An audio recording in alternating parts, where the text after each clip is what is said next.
start by paying homage to the Buddha, the Dhamma, and the Sangha, and to our teachers by chanting the Tiratana Guna.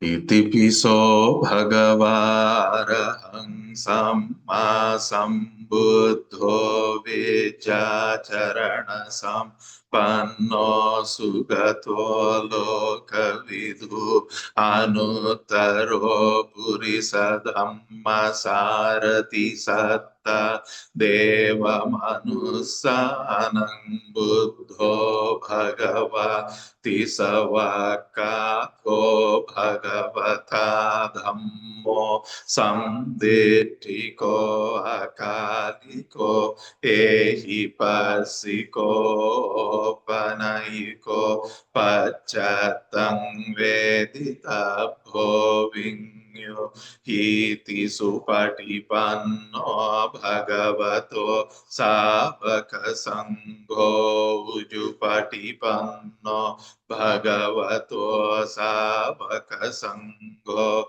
Nyaya Patipanno Bhagavato Savaka Sangho Samichi Patipanno Bhagavato Savaka Sangho Yadidan Chattari Purisa Yuga Niyatta Purisa Pukkalaye Sabhagavato Savaka Sangho Ahuneyo Pahuneyo Dakhineyo Anjali Karaniyo Anuttarang Punya Ketang Lokasati.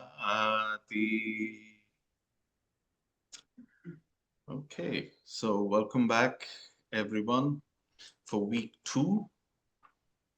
And so for those of you who've looked at the kind of course outline or structure or whatever you want to call it, we're going to be looking at some interesting topics today. So we're going to be looking at Anatta, Kamma, and Rebirth. These are very, very important topics, and it's going to be a bit of heavy lifting. So just putting it out there before we start, I was sharing with Sachin and Jody that initially I wanted to include Paticca Samutpada, dependent co-arising in this, but then it just, as I started writing the PowerPoint, it just got so much, and I thought, okay, we've got to stop somewhere. So anyway, if we kind of talk about and discuss Anatta, Kamma, and this a concept of rebirth pretty well, then I think we are on our way. So it's a good start. Okay, so before we start, there were a few questions from last week, and I thought we'll just address them quickly and then carry on with this week's content. So the first question was, as a layperson, I don't have any Buddhist friends. How do I navigate my friends while pursuing this path? The short answer is with care, right, or carefully. So the emphasis, and when I say care, I mean the emphasis should be on friendship, right? Emphasis is not on Buddhist, because what is Buddhist? Buddhism is basically human values at its peak, human values that are optimized, human values that are for the benefit of oneself, benefit of everyone around. But at the end of the day, it's human values. So where people with similar views, similar goals, similar aspirations, where that becomes very important is Kalyana Mittata, a sense of support, Kalyana Sahayata, a sense of encouragement, a sense of valuable friendship. And these are things we get within our Sangha. So if you're part of the TBC, members of the TBC would be able to perform that kind of role, provide you with that kind of support. But otherwise, it's not really essential to bring in ideas of propagating Buddhist values amongst our friends. Right? Now, that's something that I think is worthy to keep in mind. So even as monks, we just don't go around teaching anyone. We have to be invited to teach. And the Buddha set this up in a very particular way, in that we don't go around proselytizing. We don't go around telling people, hey, this is the right way to do it, this is the wrong way to do it. No, I mean, friends are friends. And we try and encourage human values in a way that is not offensive. So cherishing friends that we have, looking at the goodness that they provide us, looking at the goodness we provide them, I think that's more important than kind of choosing friends based on whether they're Buddhist or not. So while pursuing this path, there will be some friends who are going to be more conducive to spiritual development, spiritual cultivation. And there are going to be friends who are just friends, right? Friends from childhood, from high school, from college, could be family, anyone who we've known for a long time, whose values and thoughts need not necessarily align. So I think that's, I just wanted to put that out there. So please look at the values and goodness rather than looking at Buddhist friends in particular, or looking for Buddhist friends in particular, because you have your communities who fulfill that role. So this again was actually two people asked the same question. If the Buddha didn't want images, why do we have so many images? Like any monastery you go to has Buddha images. So essentially, when the Buddha started teaching, he made it very clear that he did not want any personal representations of himself. Right? He didn't want this to become something where the teacher becomes the central authority. And his whole idea behind this was to give prominence to the Sangha. So you have the Sangha of teachers, you have the Sangha of co-practitioners.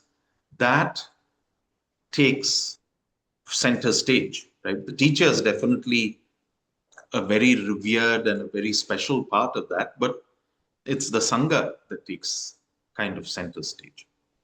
So Buddhism started as an iconic kind of practice, and later on there were images of the Buddha that came up.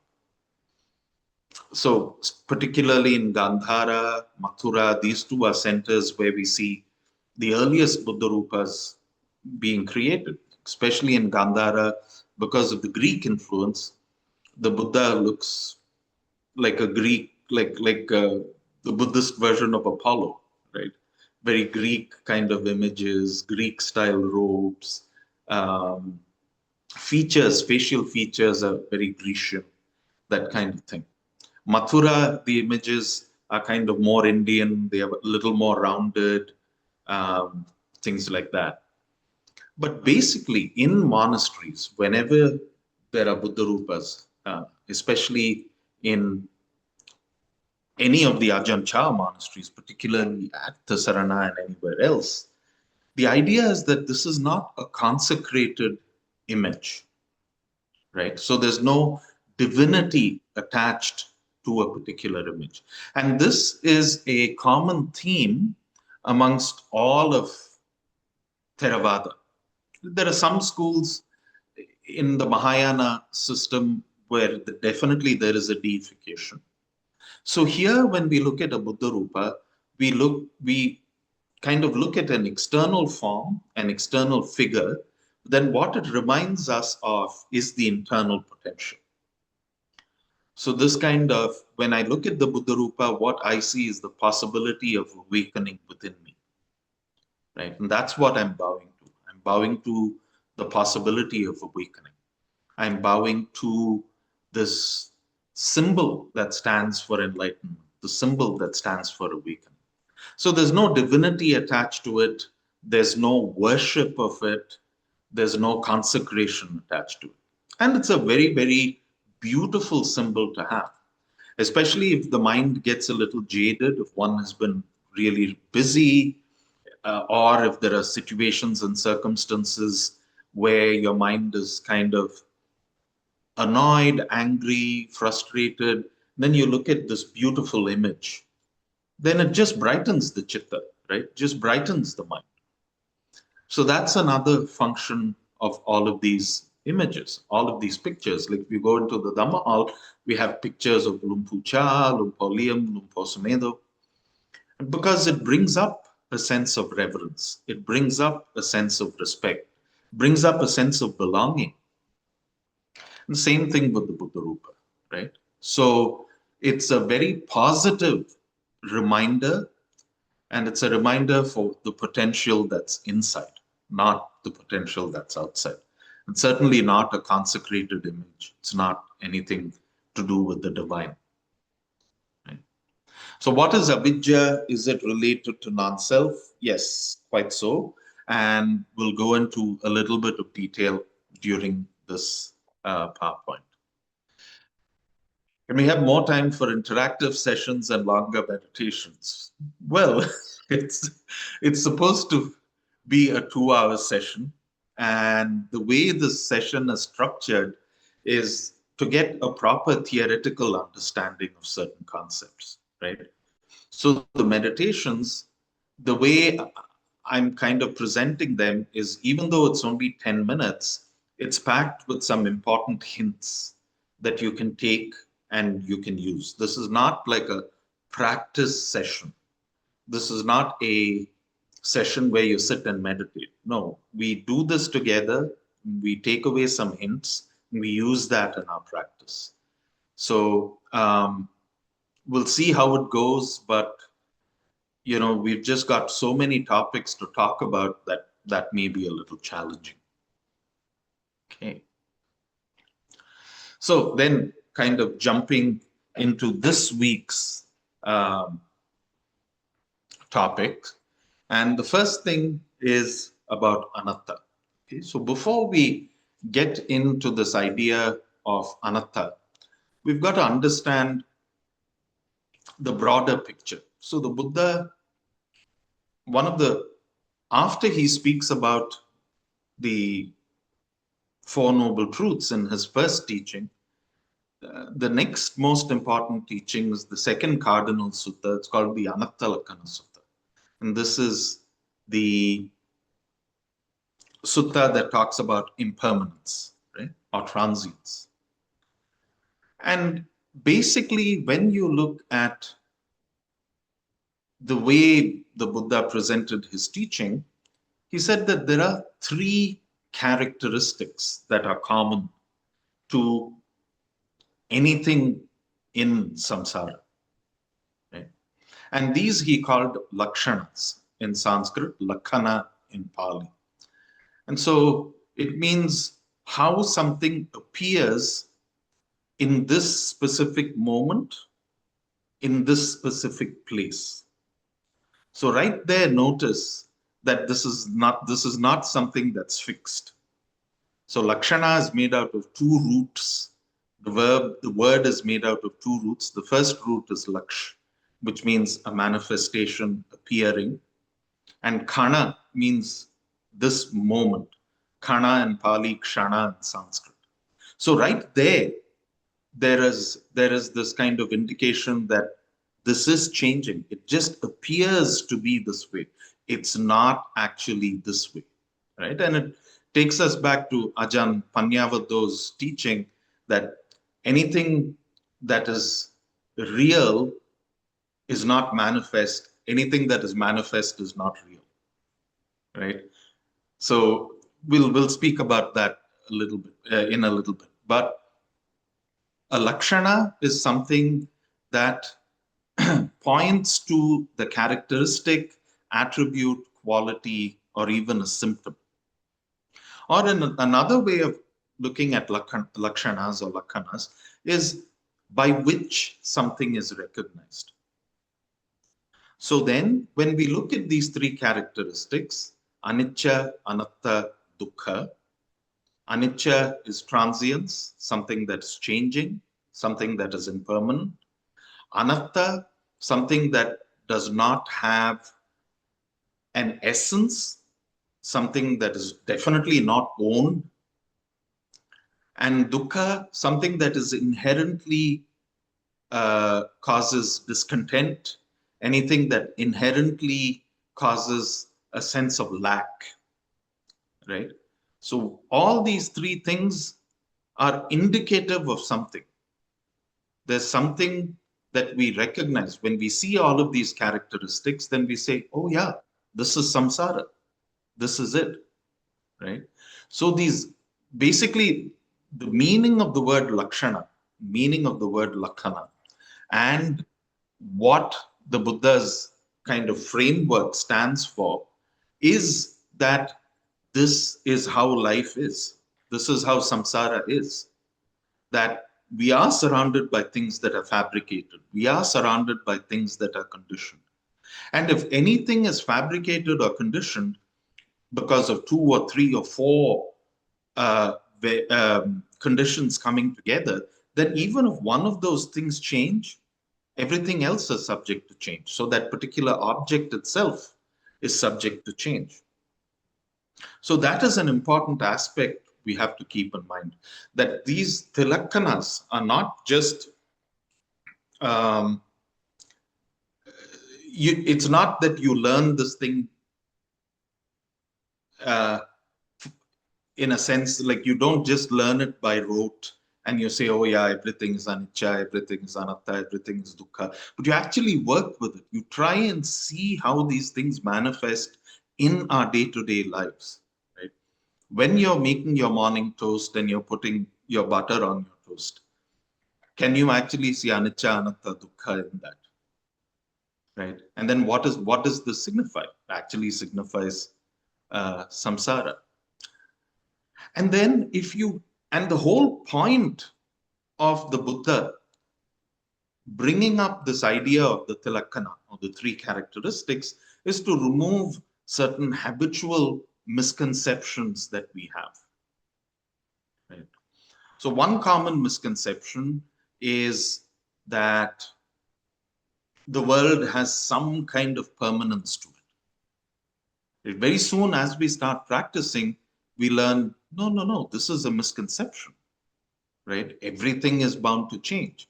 Whether we are talking of a sickness, whether we are talking of pain, whether we are talking of even an inanimate object that we have. Lumpur Cha always used to say, the cup is already broken.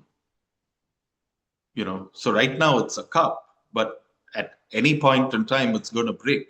So the quality of brokenness already exists in the cup, right? So whenever we look at samsara, whenever we look at anything that is in the world, always trying to see that it is that that it has the seed of change, and that there really it has no essence. And because this is subject to change, it is inherently something that causes discontent.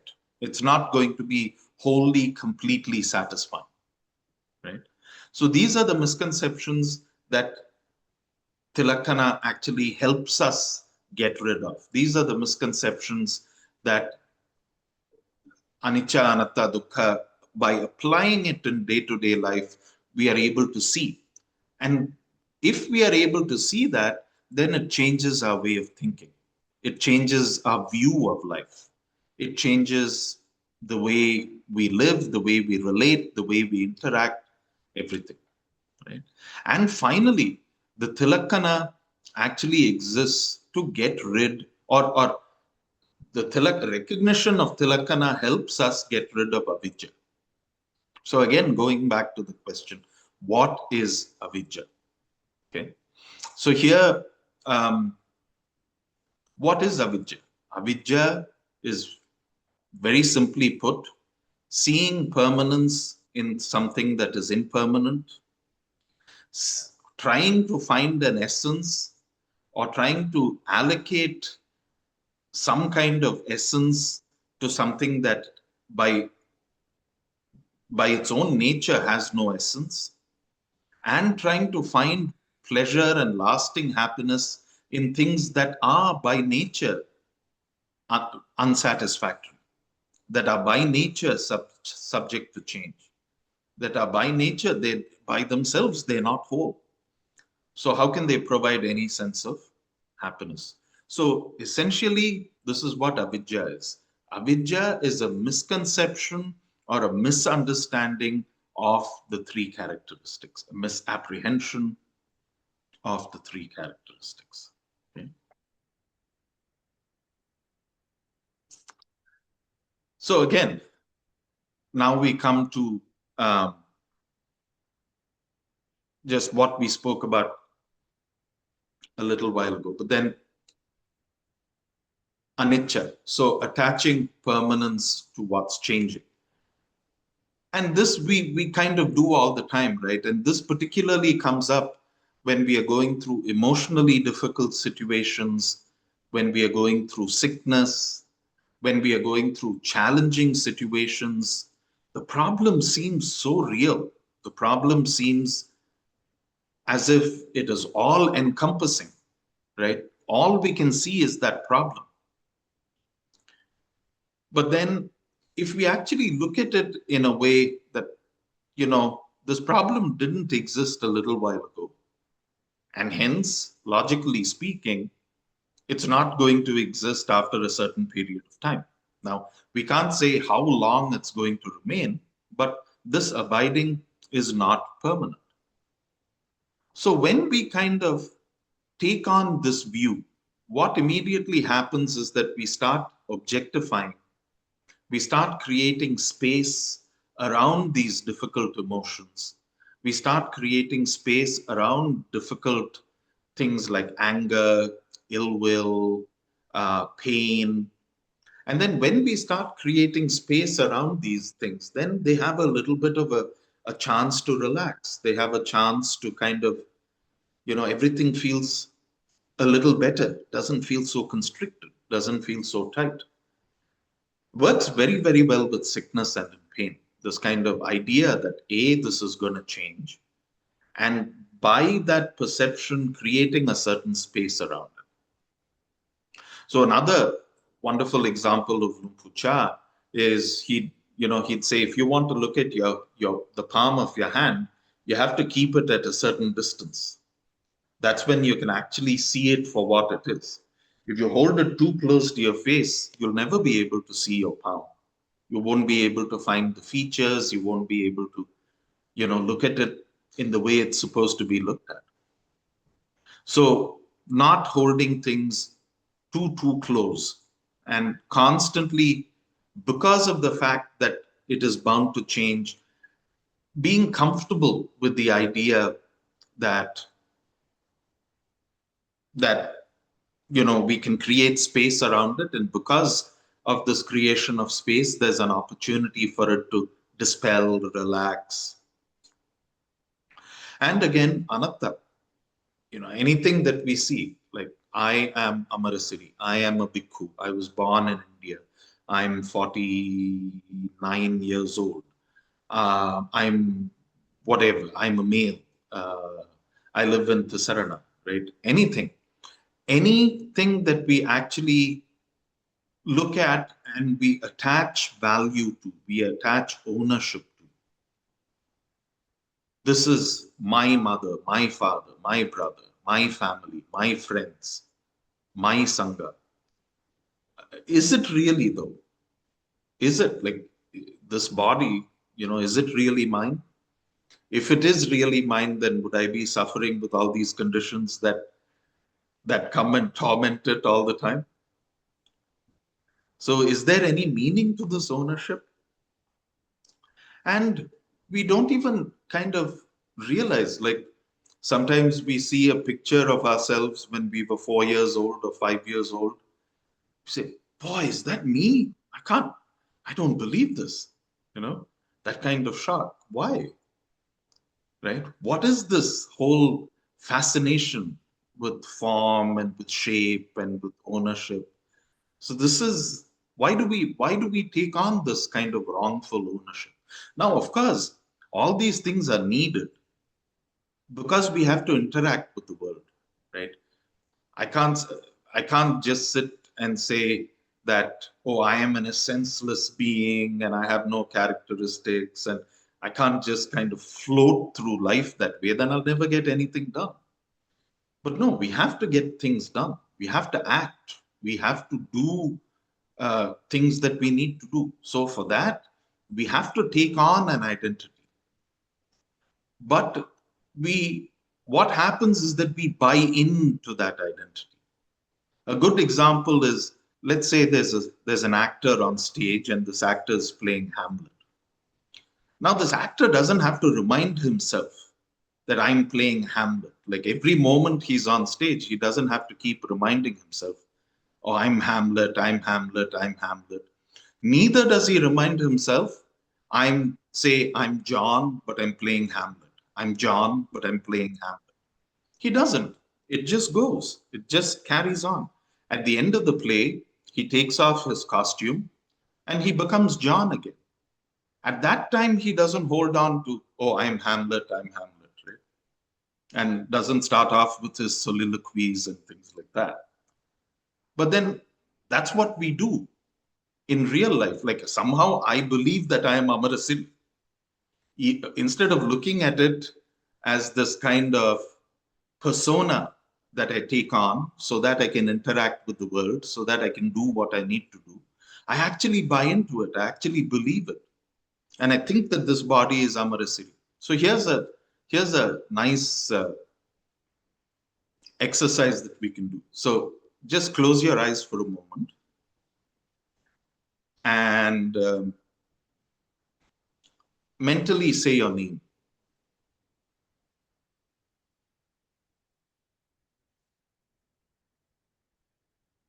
And when you say your name, if an image of yourself forms in the mind,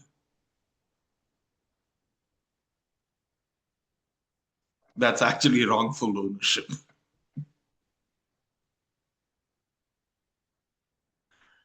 So this is why they say, any being that is completely enlightened, any being that has complete full understanding, they have no identity. So if the Buddha were to sit and say Siddhartha Gautama, his form is not going to flash in his mind, but he can assume the role of the Buddha, Siddhartha Gautama. And he can function in that way. He could function in that way. Right? There are many examples. Lumpur Viradhammo has said this many times. Ajahn Amaro has said this many times. So when they were living with Lumpur Cha, in the afternoons, Lumpur Cha would be meditating in his cabin, in his kuti. So if some guest would come to see him, then one of them would go and call Lumpur Cha, the guests. So when they walk into his kuti and he's meditating, there'd be no one there. And then they'll call out Lumpur, Lumpur. And then they could actually see his personality kind of appearing, So that's a beautiful thing, right? So I'm not saying we should all be like that, but what we can do and where we can start is by actually, if we feel hurt or if we feel slighted or if we feel insulted, what is this? Who is being hurt? Is there a person, first of all, who's hurt? Or is it just an identity that I have somehow fancifully created within my own mind, within my own worldview? I have this image of Amarasiri. And then if something positive is said about this image called Amarasiri, then my chitta becomes bright and happy and light. And if there's some kind of critique or if there's some kind of admonishment, then I become unhappy. I become kind of, I start sulking, or I start judging myself. And, oh gosh, this is horrible, right? Again, another way in which avidya manifests, where we have this kind of wrongful ownership of this idea of me, and again, a misconception of control. Somehow I can control events. Somehow I can control my reaction. We even try controlling our meditation, right? We sit and we say, this is how my meditation should be. And then you sit, all you have to do is watch the breath. And in 3 seconds, 4 seconds, the breath is, I don't know, in downtown Toronto or back home in India, or wherever. Where's the control? Who's controlling? So all of, again, anatta. So this idea that really there is nothing that we can control, there is nothing that we can own. Then, of course, the most common one, misidentification of sources of happiness by ignoring the seed of suffering.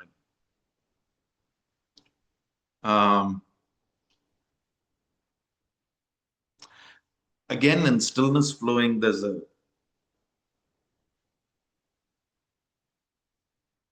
a beautiful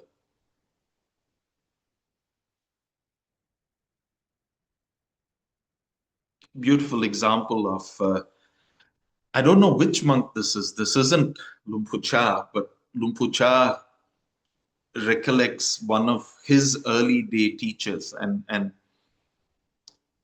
those days, the Sangha wasn't, Thailand itself was very poor in those days. And northeastern Thailand has always been the poorest part of Thailand. So requisites and beautiful things were very, very few and far between.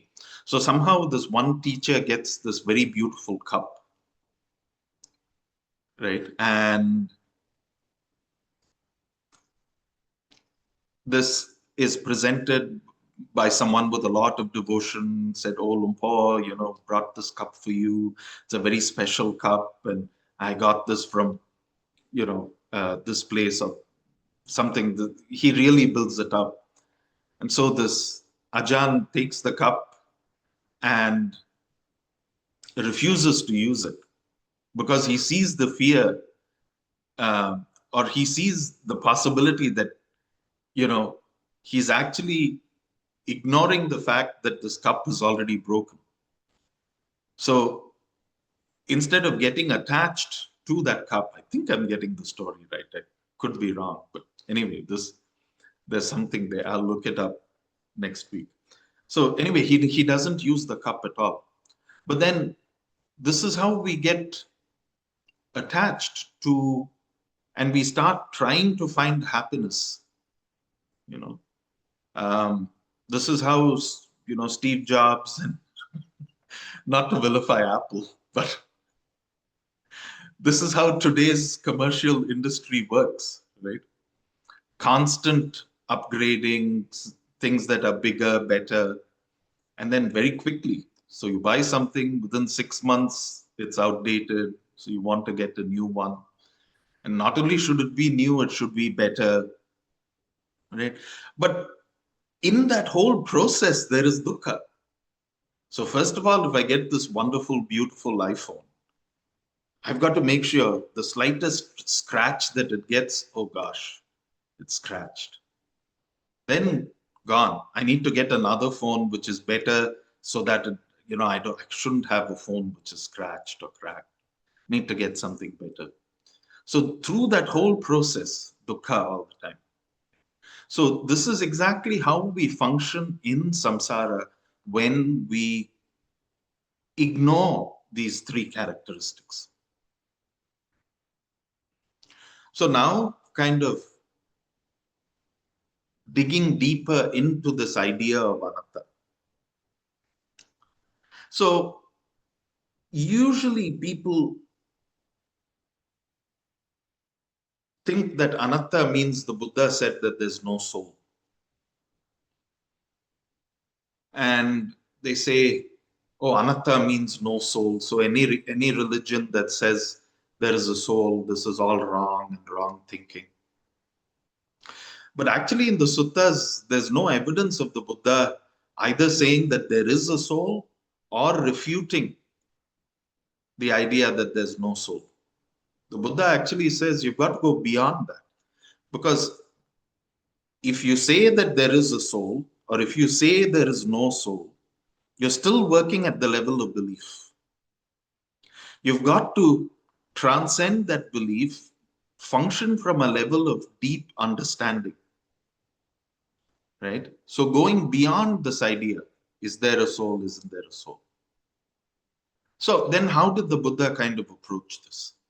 So the Buddha said, whenever you look at this human condition, in essence, you see two things. One is this physicality, this body that we call rupa.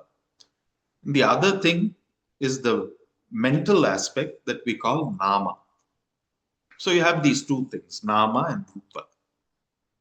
Why is it called nama? It's called nama because the job of the mind is to name. This is a cup.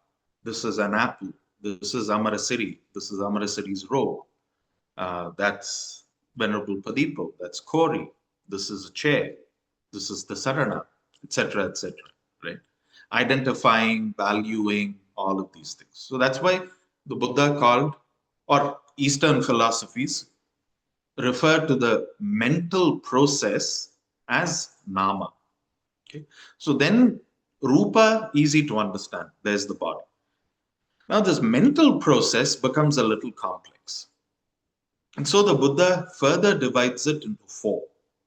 Vedana, Sanya, Sankhara, and Vijnana.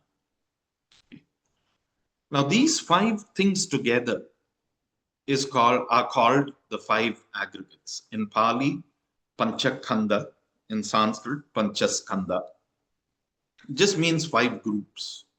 There are these five groups of things. So when you say rupa, it's comprised of a head, of shoulders, hands, limbs, skin, all the internal organs, etc., etc.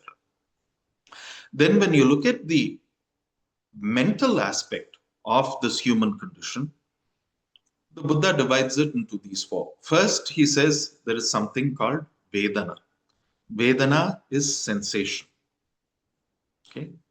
And these sensations are are things that arise in the body that we can actually feel. Right? So this feeling of warmth when it's a hot day, this feeling of coolness when it's a cool day, feeling of bitter cold when it's cold outside. So Vedana is something that arises it could arise because of the environment as well, but Vedana is something that we experience, something that we feel, right? And generally, this is divided into a pleasant sensation, an unpleasant sensation, or sensations that are neither pleasant nor unpleasant. In general, because of the kind of grasping aspect of the human mind, we are extremely good at identifying and grasping sensations that are pleasant. And we are extremely good at pushing away sensations that are unpleasant. And somehow we forget about sensations that are neither pleasant nor unpleasant. And we'll talk about this in a little more detail further down. But actually, there's a lot of value and there's a lot of work that can be done with these sensations that are neither pleasant nor unpleasant. And some teachers actually say that is where all this work of seeing things as they are, vipassana, actually happens, is with these sensations that are neither pleasant nor unpleasant. Because the chitta is not vacillating. It's not it's not dealing with greed or with aversion. It's actually dealing with something that's neither greed nor aversion. Okay. So that is Vedana. Another aspect of this cognitive process, of this mental process, is something called Sanya. Sanya is perception. It also includes memory. It includes recollections. It includes remnants of past experience, right? It includes judgments based on those experiences. So if those experiences are conducive, then it's a good sanya. If those experiences are not conducive or unpleasant, then it's an unpleasant sanya. And you have all these sanyas that are very neutral. If you say today is Wednesday, it's not a particularly charged sanya, right? It's not a particularly charged perception, right? Because today is Wednesday. Or if I say this is a pen, right? It's not particularly charged, but it is still a sanya, nevertheless. Right? But then if I say, I won an award, right? That's a particularly charged sanya. Or if I say I failed in an exam, or I didn't get a promotion, or whatever, that's also a particularly charged sanya, right? And based on sanya, the kind of how do I have to phrase this carefully. Based on sanya, we form what is called ditti. It's called view, right? And then that's actually the beginning of the Noble Eightfold Path. We'll look at that next week. But sanya takes a place of great prominence, a place of great importance, because it's the sanya that actually feeds the way we think, the way we view life, all of these sanyas collectively. So we spoke about Vedana, which is sensation, feeling that's there in the body. We spoke about Sanya, which are mental formations, mental memories, recollections, all of that, judgments. Then we have something called Sankhara. Sankhara is volition. Sankhara is intention. Okay. So, in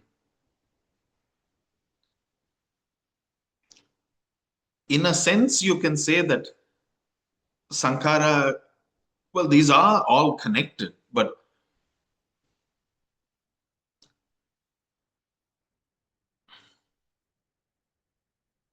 let's say there's a mosquito that's buzzing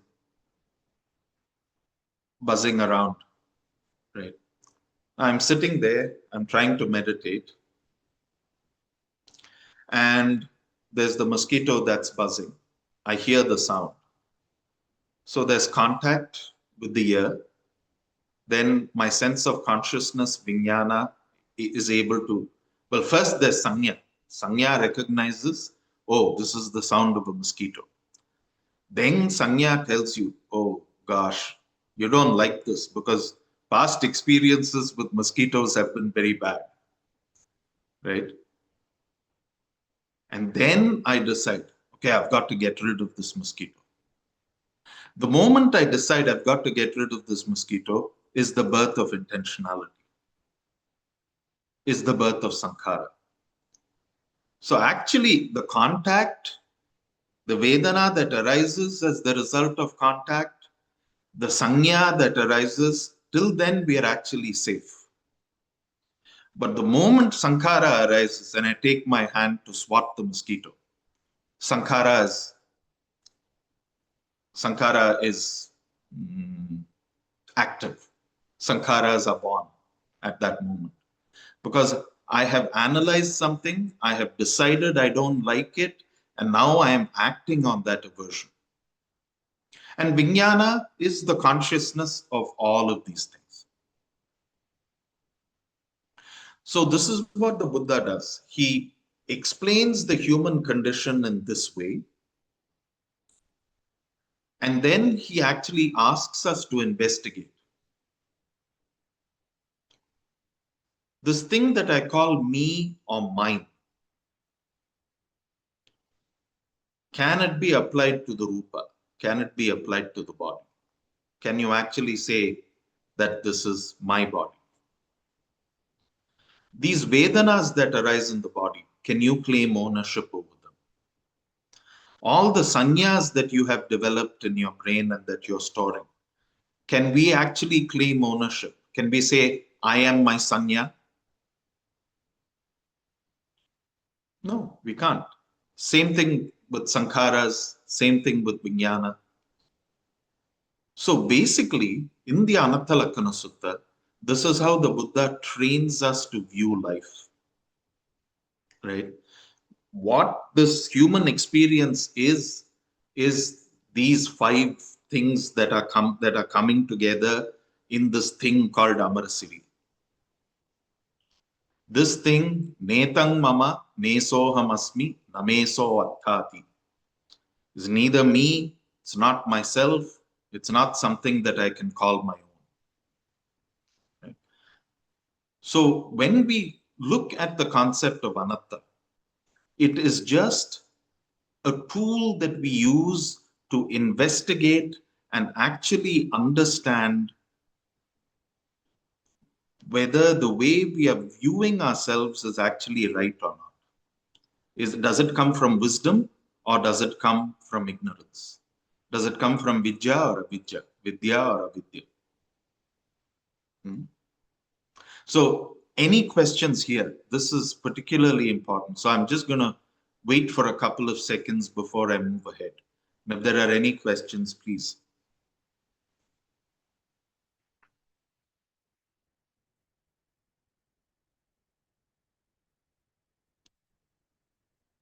I know there's a lot of kind of theoretical stuff. But... Okay, so it doesn't look as if there are any questions. So then, Jody, if there are, just please feel free to interrupt. Okay. Will do. Thank you. Thanks. So, yeah, so basically, this is all anatta is, right? We look at this body, we look at the sensations, we look at our perceptions, we look at our intentionality, we look at the consciousness of that is aware of this entire process, and we actually ask ourselves, right? Is this actually mine? Can I actually take ownership of this? Is this me? Right? And this becomes abundantly clear when you read the Anatta Lakkhana Sutta. And I've put the Anatta Lakkhana Sutta in the Google Drive with the English translation. So please take a look at it. It's a beautiful, beautiful sutta. So in essence, this is all we need, right? Anything else, is there a soul? Isn't there a soul? What happens to an arahant after he or she dies? It's all in the realm of fanciful belief. It's still at the level of belief. Like, I don't know. I don't know. I don't know whether I have a soul or not. Now, having been born and raised in India, I have a cultural understanding of it, and I have a cultural view of it. And that cultural view leads me to believe in something, right? But in experientially, can I say that there is something that is of pure, unchanging essence that I have within me? That's the question. That is the investigation that the Buddha wants us to take. And again, these questions, the role of these questions is not because we have to find an answer. The moment we find an answer, there'll be something wrong with the answer. It is the process of investigation itself that takes us to a deep silence, that takes us to a very deep understanding, that takes us to a deep peace. So that is the essence. So now there are some questions that automatically arise when we talk about anatta. So if there is no self, what experiences Kamma? What experiences rebirth? We'll talk about that when we talk about rebirth. And these are some questions that some of these teachers who existed during the time of the Buddha actually put out to the Buddha when they were debating with him. Oh, you keep saying Kamma, Kamma, Kamma. You keep saying no self, no self. So if there's no self, what is it that experiences Kamma? What is it that experiences rebirth? And then the Buddha actually talks about the whole 12 factors of dependent co-arising. He speaks about this continuum of consciousness that moves from one life form to another, this continuum of sankharas and all of that.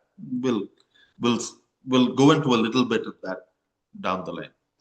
Now, there were other teachers, and this is very prevalent in today's situation as well, right?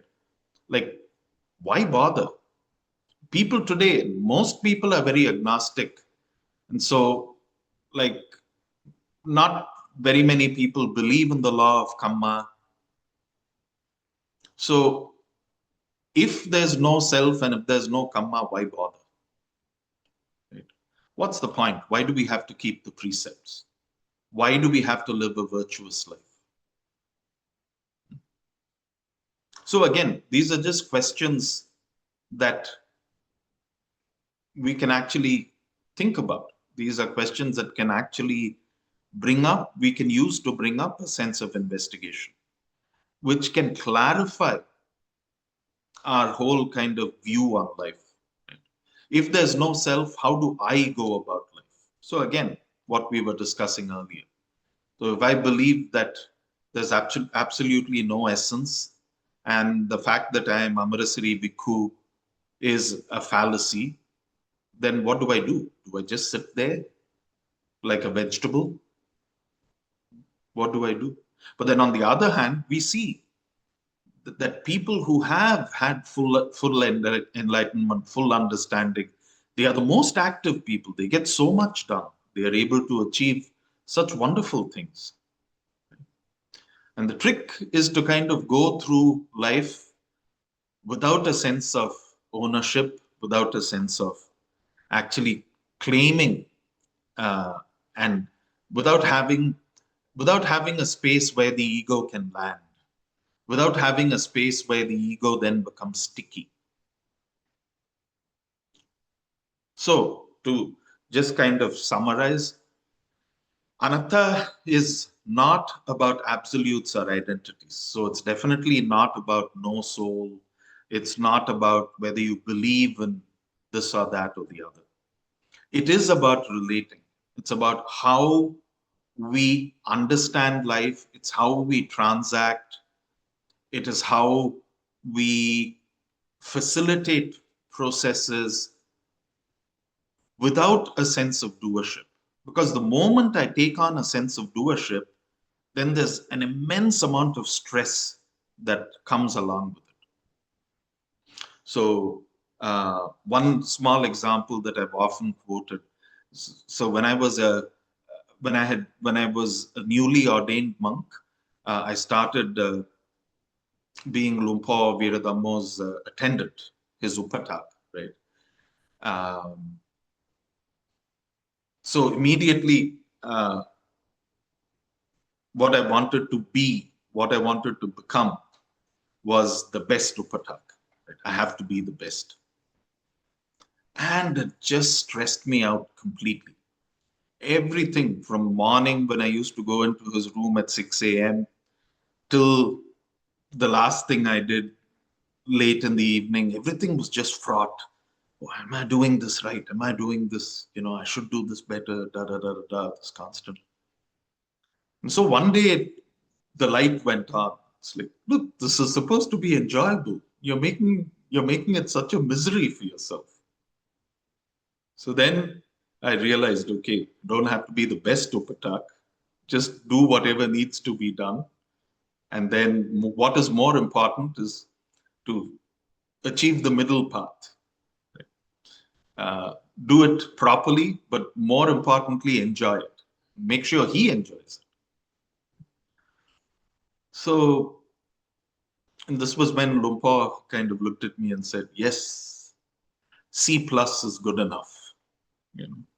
So that was brilliant teaching.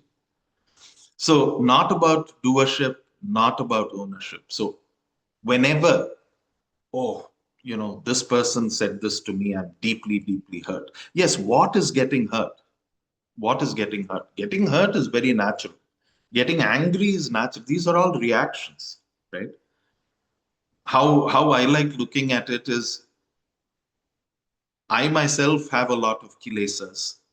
I come in contact with someone else who has a lot of kilesas. So it's a clash of kilesas, right? Clash of anger, resentment, resistance, frustration. So obviously the result is going to be bitter.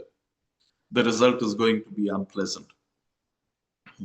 So there's no point in taking ownership over it. Because the moment I say I am getting hurt, then I compound the problem. So it's about relating. So it's to bring in a sense of ease, bring in a sense of distance, bring in a sense of objectifying, creating space. It's also about understanding. Anatta allows us to see that all of these things are compounded. It allows us to see that the cup is already broken, allows us to see that, we are, the moment we are born, old age, sickness, death, all of these things follow. When I was growing up in India, there was this sannyasin who I used to visit, and he would always say, when we are born, old age takes hold of our left hand, sickness takes hold of our right hand, and both of them go running, dragging us towards death. Now, it's a very gruesome image. It's a very kind of horrible image to contemplate, but it's the truth, right? Because this is compounded. This whole physical structure, this mental structure, all of these things are compounded. If it is compounded, it is subject to change, right? And the quicker we kind of come to terms with it, the better it is. And of course, when we look at Anatta, particularly the way the Anatta Lakkhana Sutta is laid out, we can actually investigate when we're sitting down, kind of investigating and say, where is this I? Where is this I? We actually try and find that concrete essence. Okay. So moving on, just give me, yeah. So now the next thing we have to talk about is Kamma. Okay. So any questions before I move on to Kamma? Yes, I have a sort of point of order. The chat says that if we have questions, drop them in the chat. Oh, right. But the chat is not open for us to use, at least not on my end. So I can't drop any questions in there. You see? So is it something I Yep. have to No, sorry that to would be. interrupt. My apologies. This is Jody here. Yes, I think I've just changed that option. Would you go ahead and try that again, Jack, please? Just as a test, if you would do me a favor. Message everyone. Just start testing there for now, if you like. Or I'm just trying to send it. I'm just test. Yeah. Oh, perfect. Shuganti has sent a message. Perfect. Thank you. There we go. All right. Okay. Yeah, So thank you for catching that. Appreciate it. I know, and then I didn't actually have a question. I just wanted to, so that questions could be asked. I was putting that forth. Great. Thank you, Jack. Thank you. Cheers. Okay. Cheers. Right. So like we spoke about, right? When we talk of this conditioned world, we call it samsara. Samsara is the wheel. So what is this wheel? There's birth, and then we go through life, and then there's intention plus action. Then there's death, then there's rebirth. So what we are actually, all this I spoke about was a kind of anatta, all of these concepts that we spoke about, the five aggregates, all of these kind of naturally form a segue into this thing called intention and action. And this intention and action is what we call Kamma. So when we talk of Kamma, generally there are three types of Kamma. Okay. Kamma in Pali, Karma in Sanskrit. Again, it's an umbrella term. Karma is used in many, many different contexts. It's generally, when we use the word Kamma, we use it in the sense that the result of a past Kamma. That's called Vipaka. Okay. It can also mean action. So anything that we do is a Kamma or is a Karma. So from that viewpoint, we have mental action, right, which is Mano Kamma. Then we have verbal action, which is Vachi Kamma. And then we have bodily action, that is Kaya Kamma. And the Buddha generally said that when we look at these actions, whether it's actions based on the mind or based on speech or based on the body, it has just two sources, a source of kusala or akusala. So kusala is generally something that is wholesome, something that is skillful. Akusala is something that is not wholesome, not skillful. So then, based on these three doorways or dvaras and two mulas, we have 6 kinds of kamma. So skillful or unskillful kamma of thought, skillful or unskillful kamma through speech, skillful and unskillful kamma through body. Okay? But then the Buddha said, the thing that actually precedes kamma, which is intention, sometimes called chetana, sometimes called sankhara, right, is the most important thing because it is the origin. Without that intention, you can't have action. So in a way, all of this manokammas, all the kamma that we do in the realm of thought is actually intention, chetana or chetasika, or sankhara, manosankharas, which are sankharas of the mind. And this is actually the point of origin. This intention is the point of origin. Then the things that follow it. So I have a thought that arises in my mind. Then I follow up that thought by either speaking or by doing. So kamma of speech and kamma of body are merely extensions of intentionality. And this intentionality is very, very important because intentionality is the thing that colors the view that I have on life.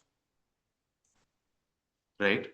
So in this moment, if I have an intention, if that intention is a positive intention, it's rooted in wholesomeness, it's rooted in kusala, then my action that follows that is going to be rooted in kusala. And then the result of that is going to be rooted in kusala. If my intention is an unwholesome, angry, cruel, resentful intention, then the action that follows is going to be angry, cruel, resentful, and the result is bound to be angry, cruel, and resentful. Right? In many, many suttas you can see.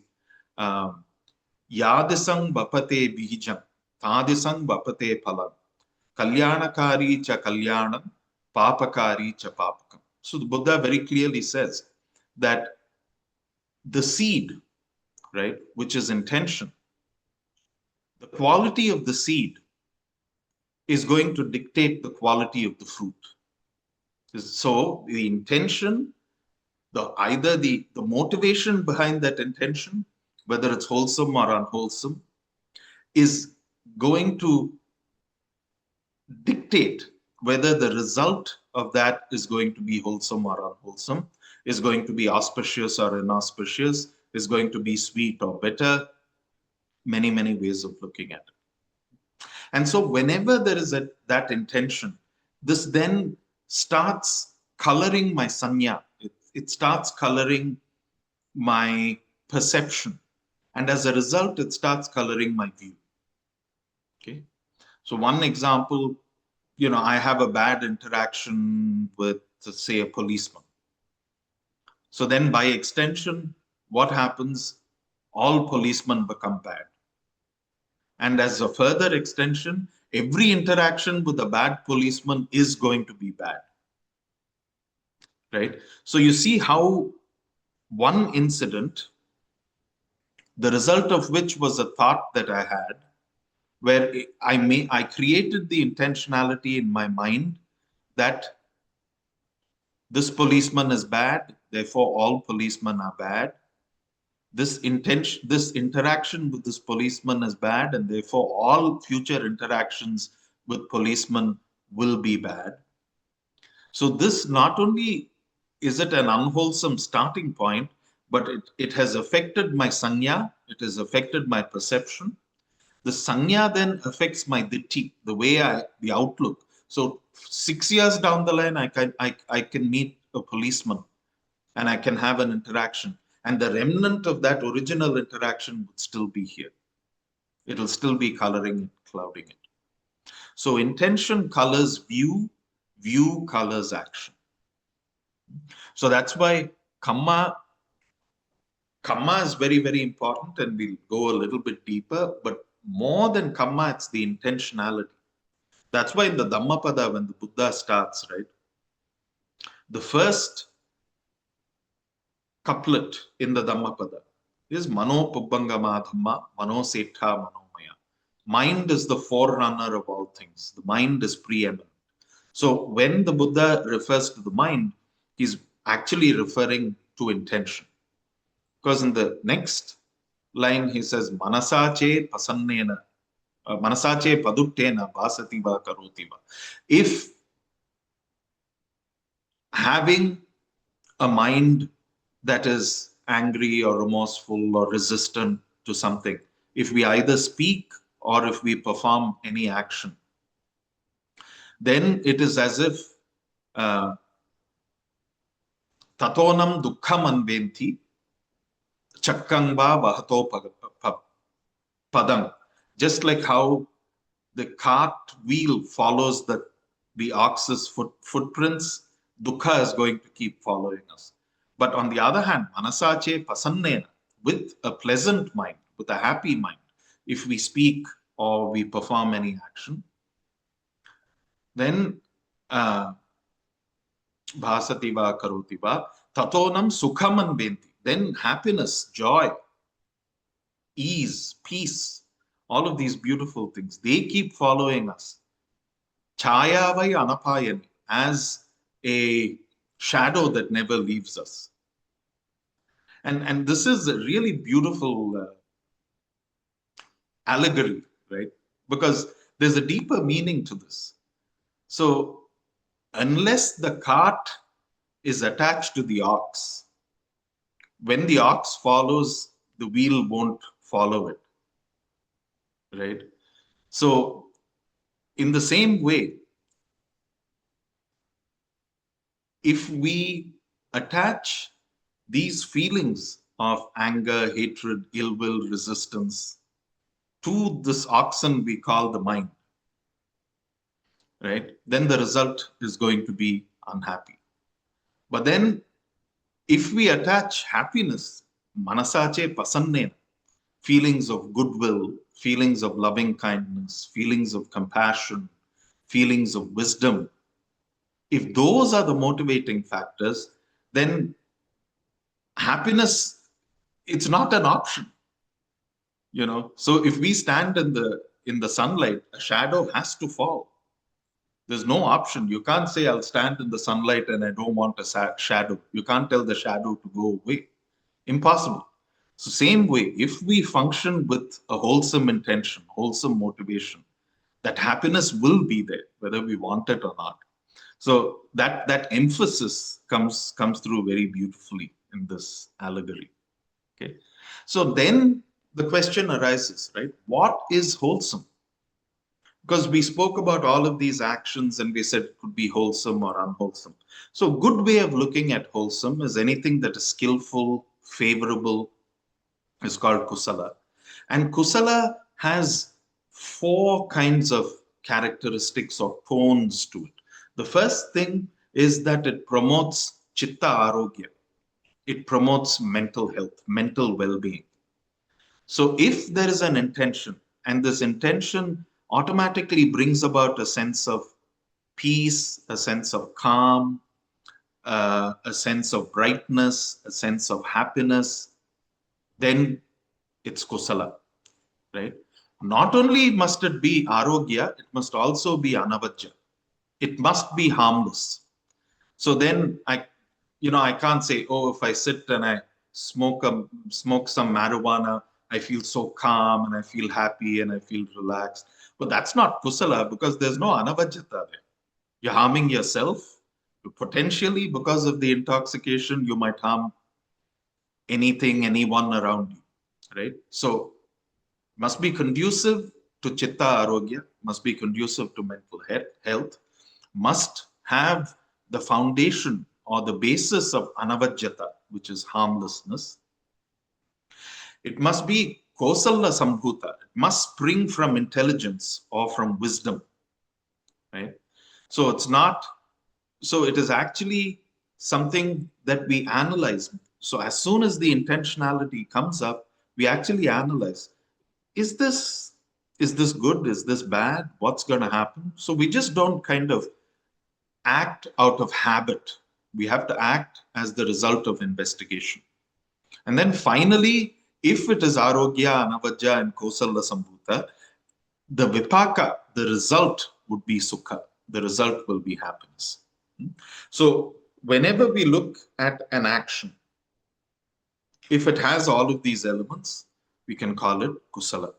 So again, this is a scriptural kind of approach to this, right? We can't really, when we are living life, we can't, at every intention that arises in the mind or the body, we can't really sit and analyze, are all these four factors present? As a rule of thumb, anything that doesn't harm me, anything that doesn't harm others, anything that brings benefit to me and at the same time brings benefit to others is called kusala. And anything that doesn't is akusala, unskillful. So then, when we talk about kamma, there's always these two words that are attached to it. So especially if you come from a Buddhist background, if you come from, say, a Thai family or a Sri Lankan family or an Indian family, doesn't have to be Buddhist, Hindu, whatever. Any Eastern kind of religion, you have these two words that are present, punya and papa. So, and generally, these are appended to the word kamma. So you can have a punya kamma or a punya karma, or you can have a papa kamma or a papa karma. So what is punya? Any action that is wholesome, that is safe, that is truthful, that is leading to mental clarity, right? Anything that has a positive result is a punya karma. So the action itself is punya and the result is also punya. And here the Buddha very clearly states that it can be mundane as well as transcendental. So what is something that can be mundane? I don't know. I find someone who's very hungry, so I then go and share my food with them, right? That is a punya kamma. It's a very good punya kamma. What is transcendental? Then later on, I recollect this action of mine. Okay? And not out of a sense of ego, but actually out of a sense of celebrating goodness. I savor the goodness, right? This kind of anusati, chaga anusati. I had food, I could have eaten it, but instead of that, I decided to share it with someone else, right? So that's how a mundane punya kamma can become a transcendental punya kamma. Because then what it does is it helps us transcend these feelings of ego and etc. So exactly opposite, any action that is harmful to self and others is called a papa kamma, leads to further suffering, and of course only functions in the realm of the mundane.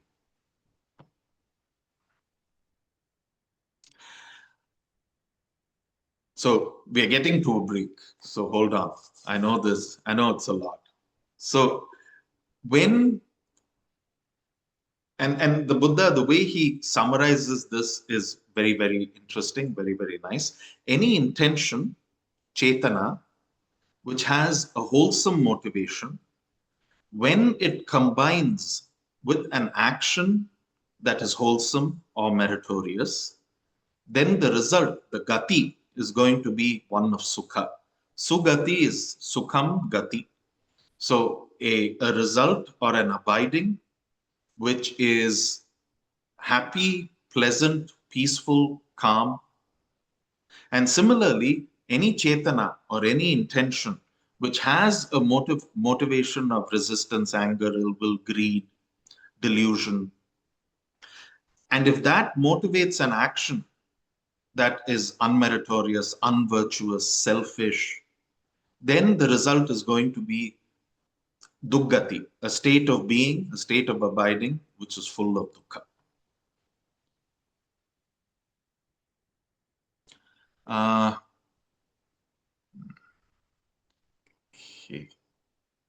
Okay, so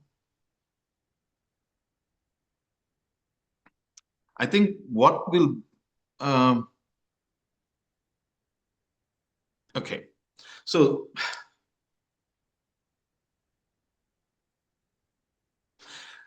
this is another way of looking at Kamma, and an important phrase that you'll hear, especially if you're listening to a lot of Dhamma talks, or if you're speaking to someone who's been a Buddhist practitioner for a long time, is this thing called Vipaka Kamma.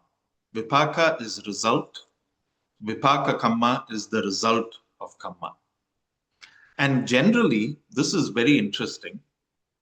You can have dark actions and dark results, right? We all know what that is. Bright actions and bright results. We all know what that is. Now, the other two, mixed and neither, are very, very important, because this is where we get tripped up. Now, when we take, an unenlightened being like me, someone who's practicing like all of us, all our chetanas, all our intentions, all our motivations are generally mixed. So we might want to do something really nice, right? But if you investigate it closely, there's always some kind of, how is it going to benefit me? Not in that grosser level, but there's always some kind of self-value or value to self that we kind of subconsciously look for, right? So in general, and so we should keep that in mind. So this is again, that phrase, what the road to hell is paved with good intentions. I think that is very apt here, because our intentions are mixed. So we may be able to do a kamma that's actually really, really good, but it might have the slightest tinge, slightest trace of greed, delusion, or ill will. Right?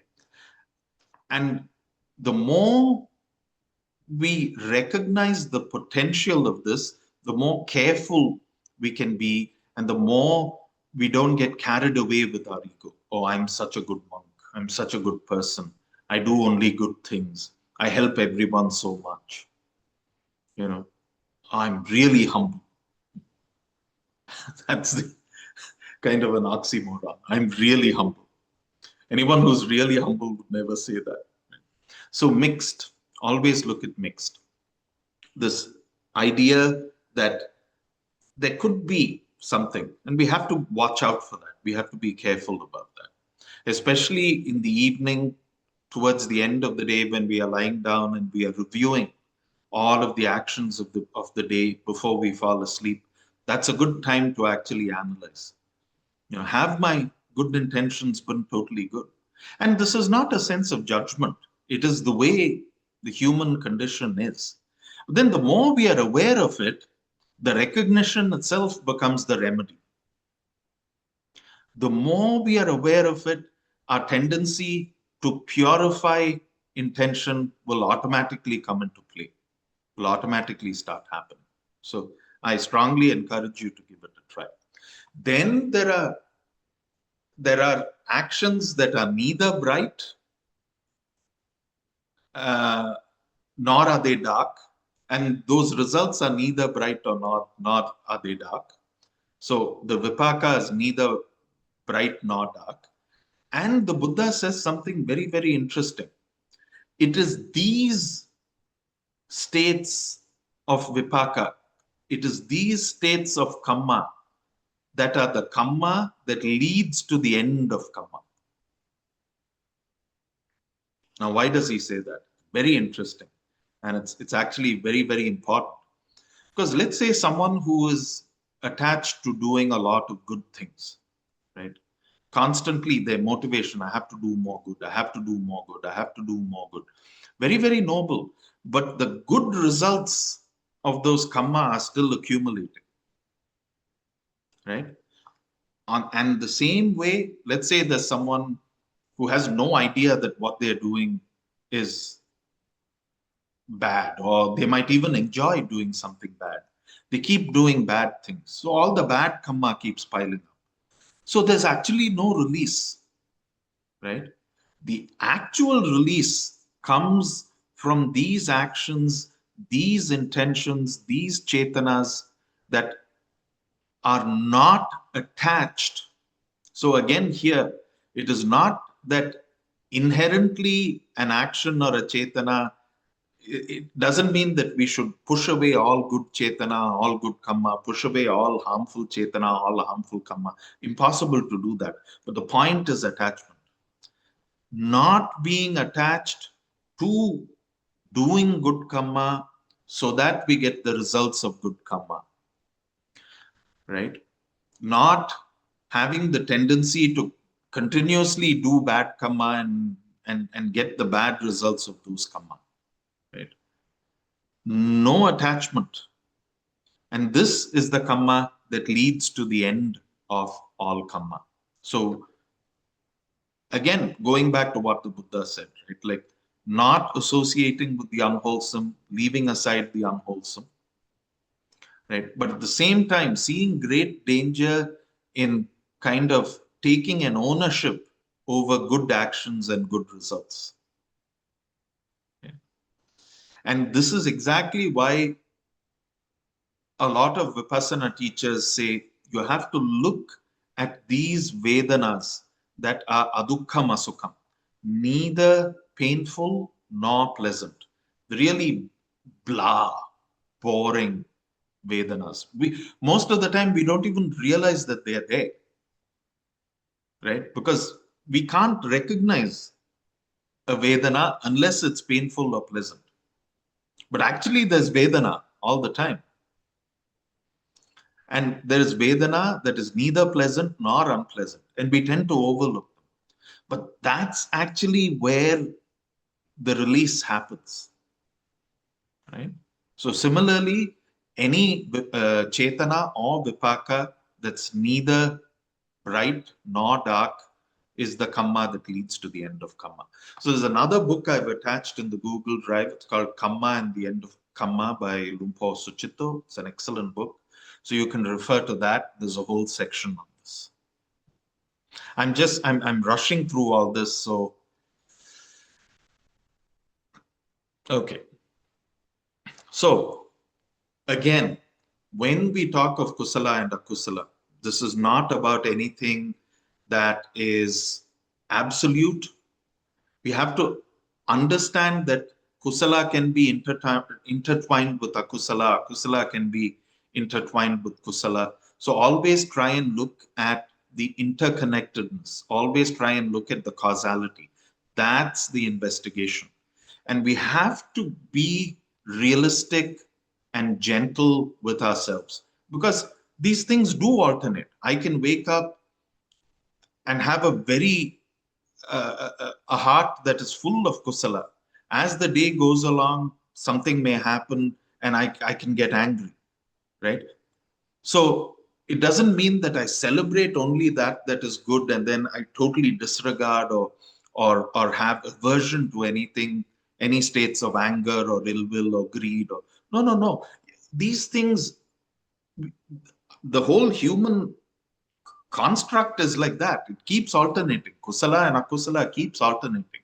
So instead of coming from a constant sense of ego or from a constant position of judgment, if we actually recognize that, yes, both of these manifest, then there is,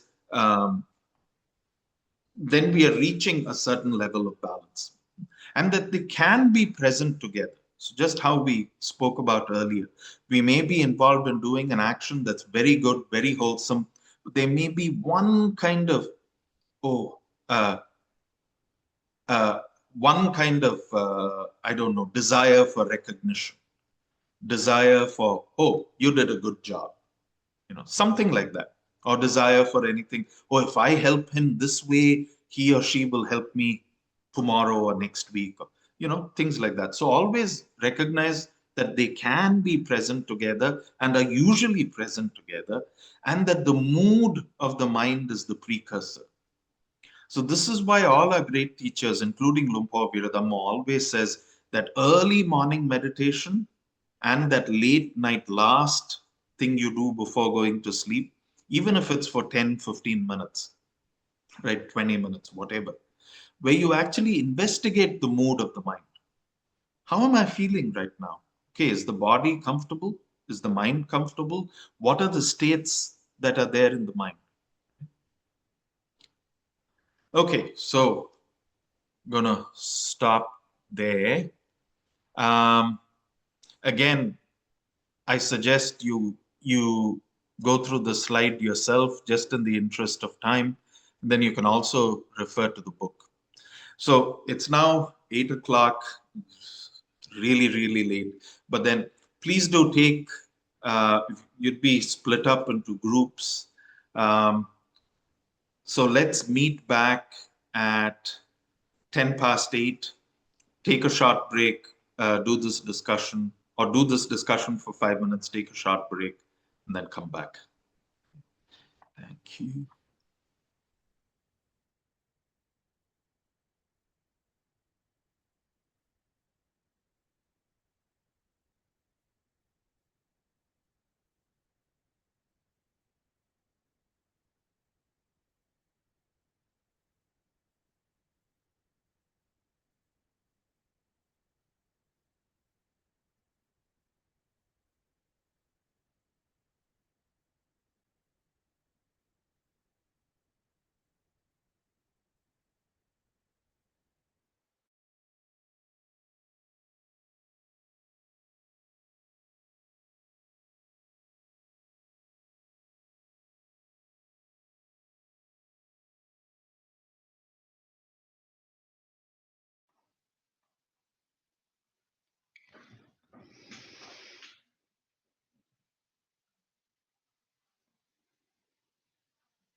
We'll pause the recording while people are in the breakout rooms. Okie dokie. Yeah. I just gotta hope I remember to start it again. No worries, I'm around as well. And can open all the rooms.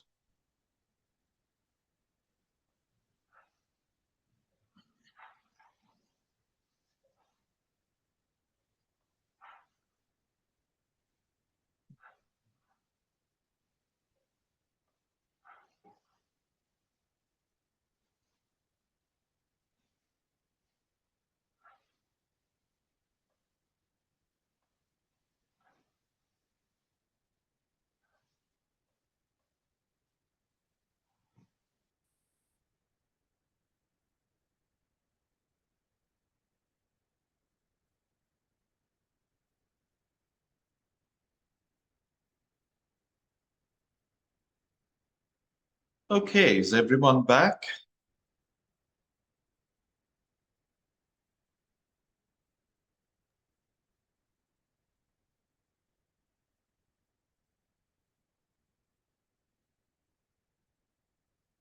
There's a question from Jack.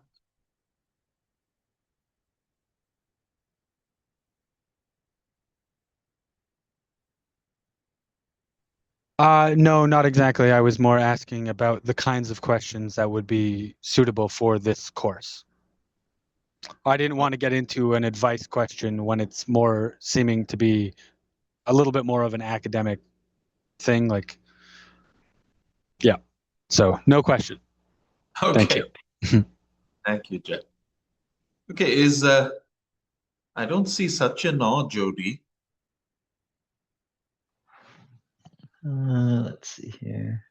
There's I see Jody. his squares there. Yeah, I see his. There he is. Okay, so can we start recording again? Yep, the recording has resumed. Thank you. Wonderful. Okay, so last stretch, and then we'll do a little bit of meditation.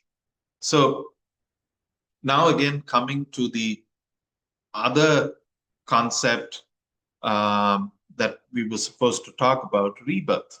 And generally, this is a topic that, again, is a topic which is heavily based on belief, right? So we have our views and our opinions. We may believe in rebirth. We may not believe in rebirth. We may, and these beliefs are based on various reasons. It could be the, what we've seen in the past, what we've read, what we've heard, the culture we are born into, what we've been told as children, whatever it is. The idea is to leave that belief to one side. What we can believe, what is evident, though, is that there is, in a sense, rebirth happening every moment of our existence, right? So let's say I'm performing a certain action. That certain action has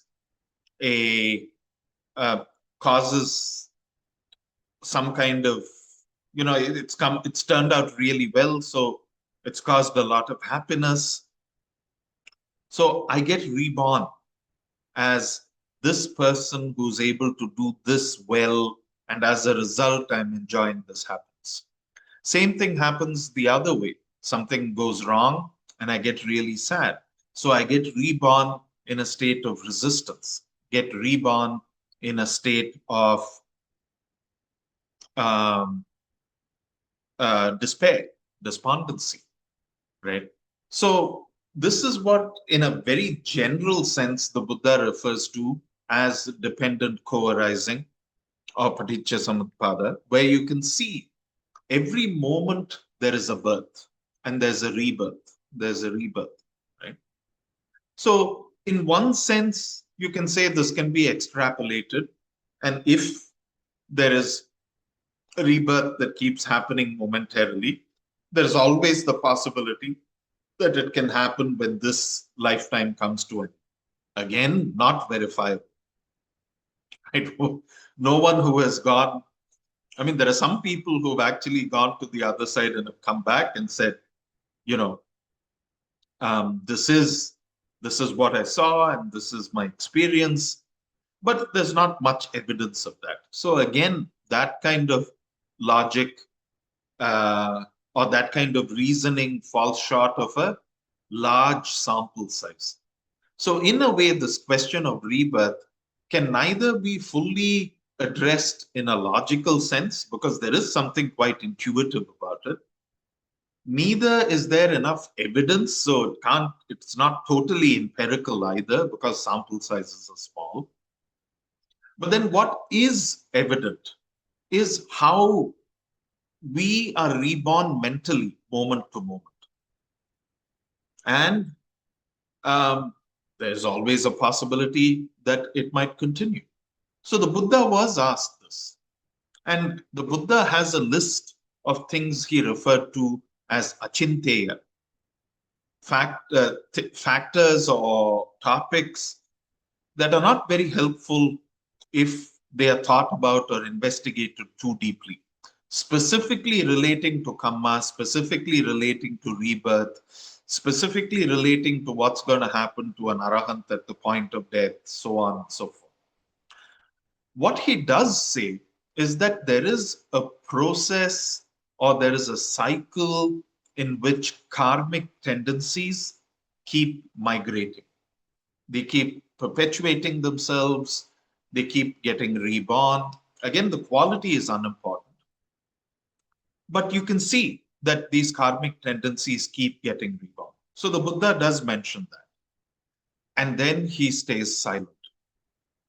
But then, instead of getting caught up with this idea of is there a soul, isn't there a soul, is there karma, isn't there karma, is there rebirth, isn't there rebirth, we can actually say out of experience that some karma I do now can affect the future. So if I put in wholesome action now, if I put in wholesome effort now, then I'm able to see, right? In some cases, not in all cases, right? In some cases, I'm able to see that the results are beneficial. So if I do 20 minutes of exercise every day, then after 2 weeks, I find that my knees are really good, my ankles are really good, and I'm feeling a little more energetic. We can see that. So we can actually experience how karma can reshape, right? So by our behavior, by putting in effort, by having certain motivations, we can reshape karma. And this karma that is reshaped can affect future, the result of that karma can affect the future trajectory of that karma, and in a certain sense, reshape rebirth, right? So if I put in wholesome motivation that results in wholesome action, then I can see that the result of that, the rebirth of that, is going to be positive, right? So this is, for me, the idea of rebirth, the idea of karma at a very personal, practice-oriented level. What is important is that by doing good action now, I can see good results later. By doing bad action now, I can unfortunately see bad actions later, right? So that is the take home. The take home is that behavior can be corrected, modified. As a result of that, this modifies, corrects karma, and this will have an effect on rebirth itself. If not momentarily, I mean, experientially, we can say it happens momentarily. But over the long run, it could happen in future rebirths as well. So because the Buddha said it was achintya, because it's not entirely empirical, nor is it entirely belief-based, or not is it entirely intuitive, it makes more sense to kind of take a view of it's uncertain. As Ajahn Chah and Lupo Viradhamma would say, my name, it's uncertain. We don't know. Could go either way, right? So instead of sticking to an opinion that's rooted in belief, it's better to just kind of say, be open to any possibility. And so, what do we do? Well, what we can do is cultivate a deep relationship with the present moment. Because the Kamma that I do now, the motivation that fuels the Dhamma in this moment, which is the result of the mood of the mind at this present moment. If I'm constantly in a relationship with that, and if I'm constantly vigilant with the mood of the mind, how it manifests, the motivations it creates, then I'm doing something really worthwhile. I'm doing something really positive. There has to be a commitment to virtue. The most effective fallout of the law of karma is that if you do good, you get good. If you do bad, you get bad. And hence, there is this automatic kind of gravitation. There's this automatic inclination towards virtue. And living a virtuous life, living a life that's filled with goodness, living a life that's motivated by sila is very, very important. And there were other teachers at the time of the Buddha, Makali Gosala, Sanjaya Belatiputta, and all of these people, they said, there is nothing called karma. You know, you put in actions to enjoy yourself. Beg, borrow, or steal, but be joyful, be happy. Very, very materialistic kind of outlook, right? If that is the motivation, then there's no space for virtue. There's no space for growth, right? The other thing is that along with this commitment to virtue, what happens is that behavior then changes to become either skillful. So constantly, sucharita, charita is behavior, su is good, sucharita, good behavior. So just like how we said earlier, thought affects ditti, ditti affects kamma, affects action. So whenever we are in touch with the present moment, whenever we perfume the present moment with virtue, then what happens is that immediately there is a rising of good behavior, sucharita, skillful behavior. And there's a moving away from, without a sense of judgment or without a sense of kind of vibhavatanha, without a sense of ill will, there is a moving away, naturally moving away from unskillful behavior, duccharita. And of course, whatever we do, wisdom and compassion can and have to be the guiding yardsticks by which we relate to the present moment. So relationship with the present moment, perfumed by virtue, resulting in good behavior with wisdom and compassion as the guides. And if we do this, just this, then karma will take care of itself, rebirth will take care of itself, everything falls into place automatically. So let's not worry about things that are outside the scope of our immediate experience. Let's focus on things that we can actually focus on. Okay. So having said that, let's then do a short 10-minute guided meditation. And the guided meditation will lead us into the practice suggestion that for next week. So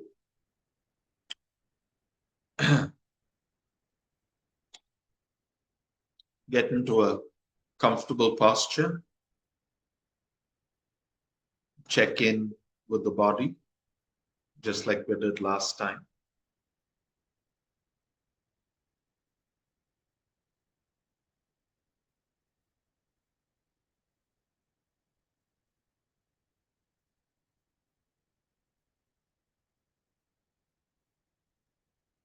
What we want to ensure is a feeling of stability, along with a feeling of ease and comfort.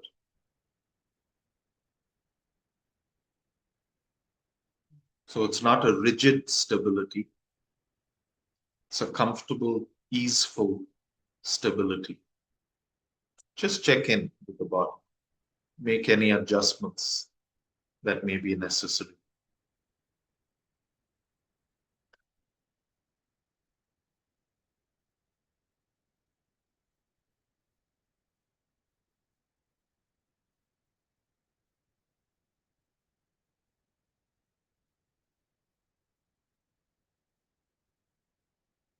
Having checked in with the body, let's check in with the mood of the mind. Just notice, as we promote stability and comfort in the body, we promote openness, availability in the mind, open to whatever the mood of the mind is, but just noticing. Is it busy? Is it relaxed?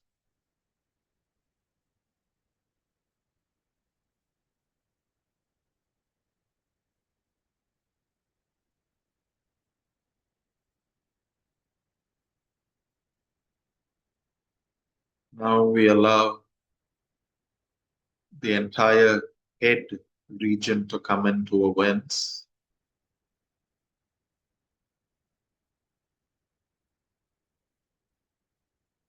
Top of the head, the back of the head. Just aware of these areas.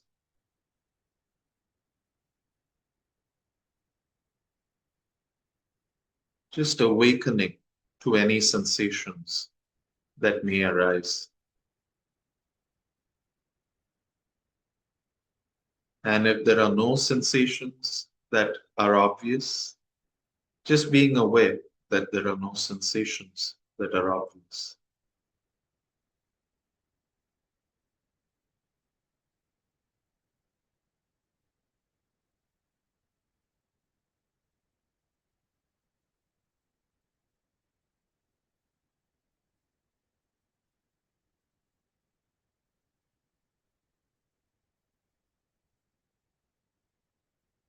Move our awareness to the face, forehead, around the eyes, nasal cavity, the area around the lips,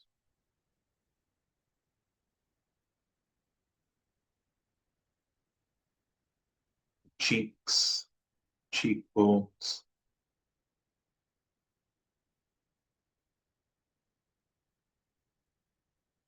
paying particular attention to the jaw and the chin.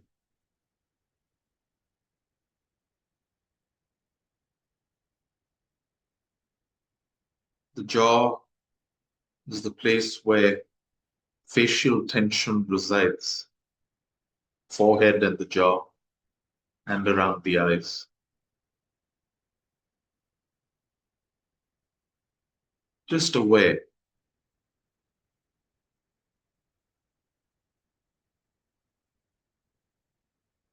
Slowly move downwards to the throat region.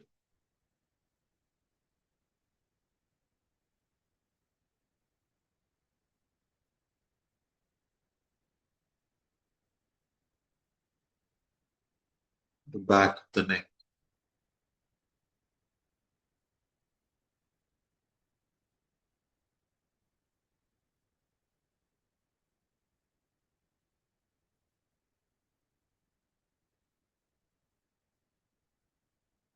Paying attention,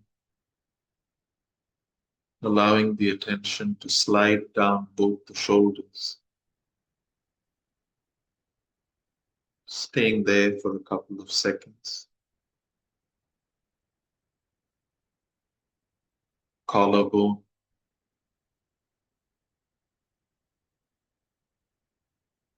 Shoulder joints.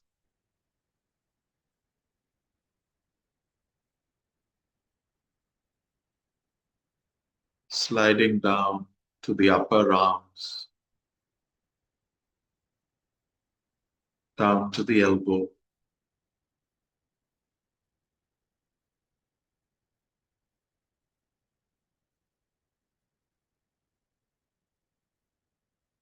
Along the forearms, down to the wrist, to the tips of the fingers.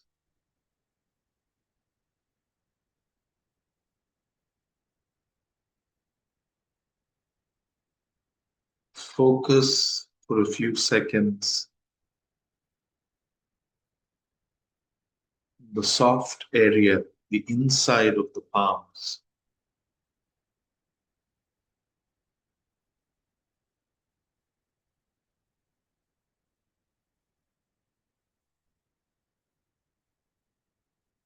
Notice the field of energy that exists around this palm area.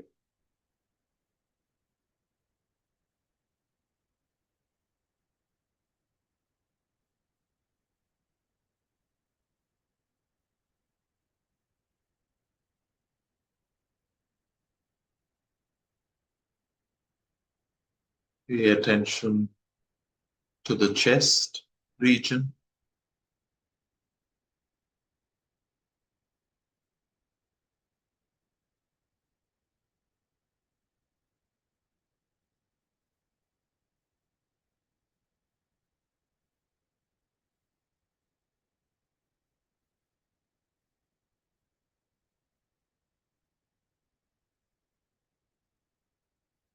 moving down to the abdominal cavity,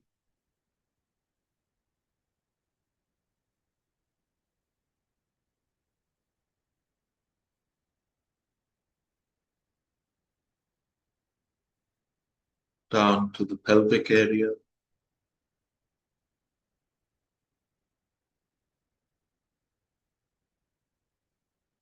down to the genitals.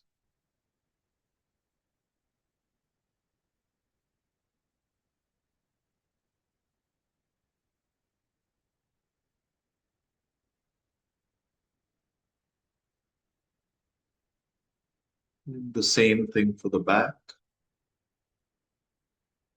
starting with the upper back region,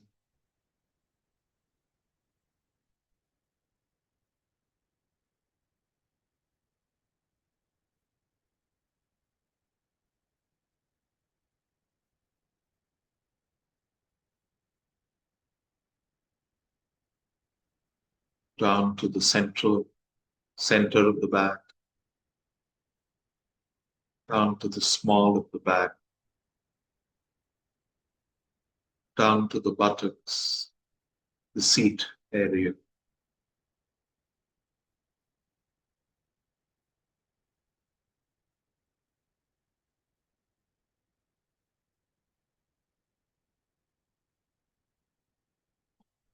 Moving down to the thighs,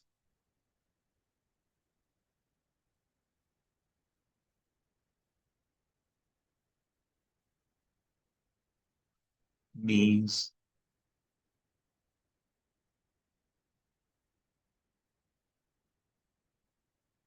along the shin bones,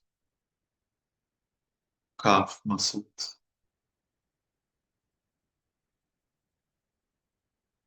down to the ankles,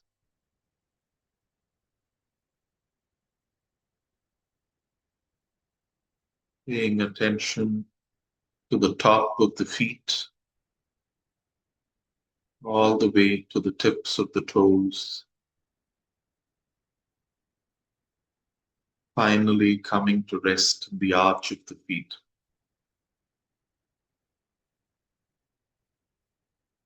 As we spend time with the palms, spend a little bit of time noticing the energy field that exists in the arch of the feet. Arches of the feet.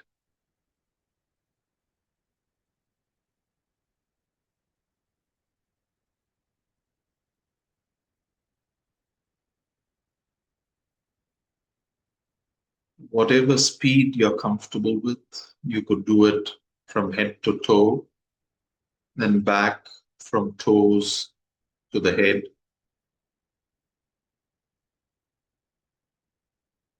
Then try and bring your entire body into awareness.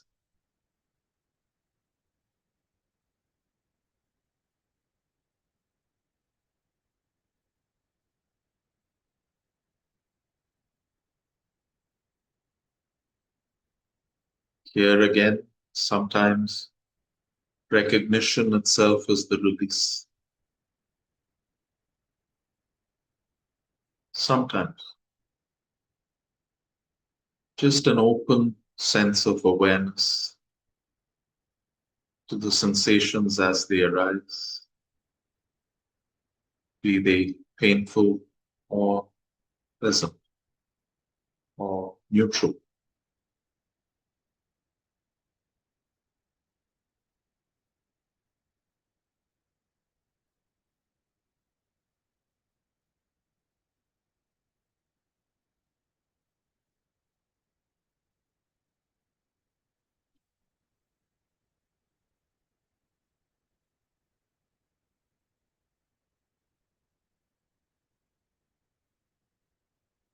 As you hear the gong, gently open your eyes and end this period of meditation.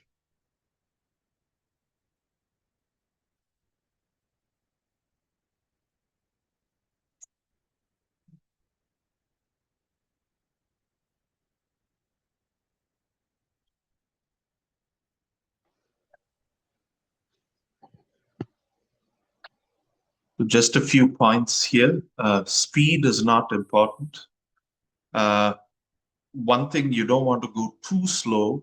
You don't want to go too fast. So a speed from head to toe and from toes to the head, a speed that's comfortable enough for you to notice any sensations. The exercise here is not to alter the sensations themselves. So if you find a pleasant sensation, we're not going to stay there for too long and kind of revel in it. If we find a painful sensation, we're not trying to get rid of it by smoothing it out. It's just basically recognition of sensations as they are manifesting in the body. And paying particular attention to sensations that are neutral, because we tend to avoid them.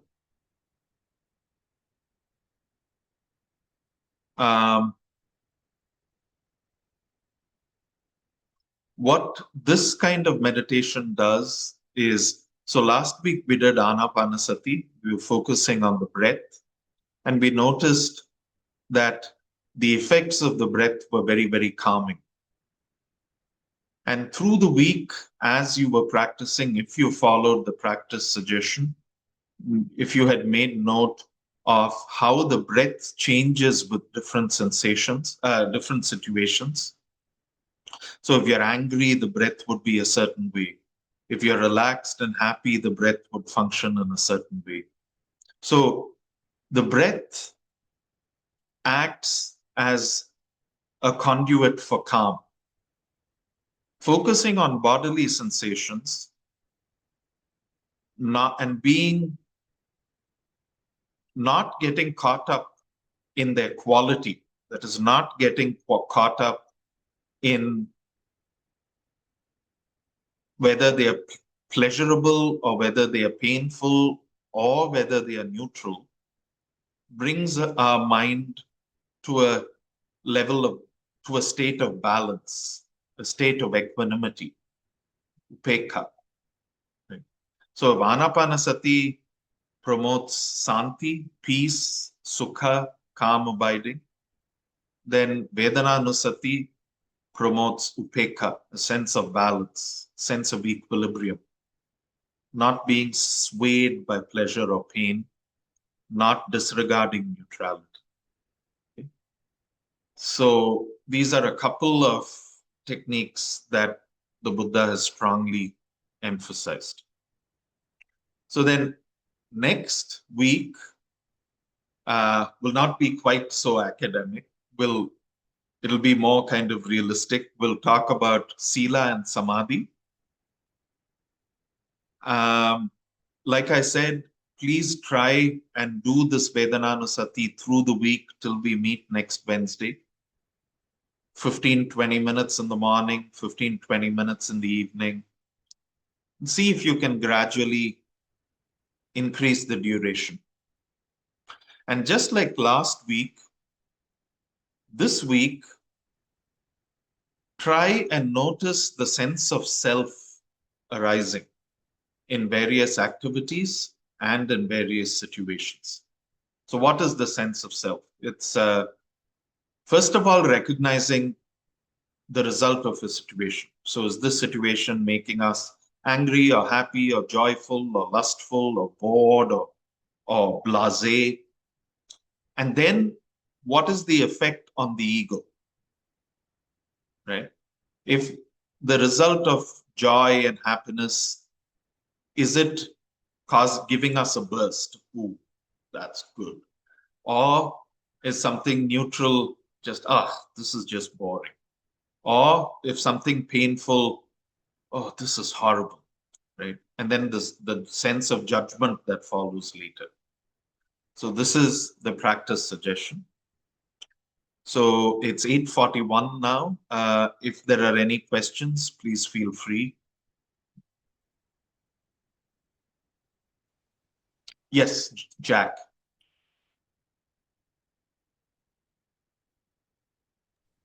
There you go. I'd written this down in the chat, so let me just read it verbatim. Can you talk about how we might understand genetics and biological evolution as being a pathway for or a process of rebirth in a Buddhist context? Wow. I know absolutely nothing about genetics. All right. Well, that answers my question. Thank you. So instead of sitting and speculating, you know. Well, I have one of those minds. I'm sorry. Venerable.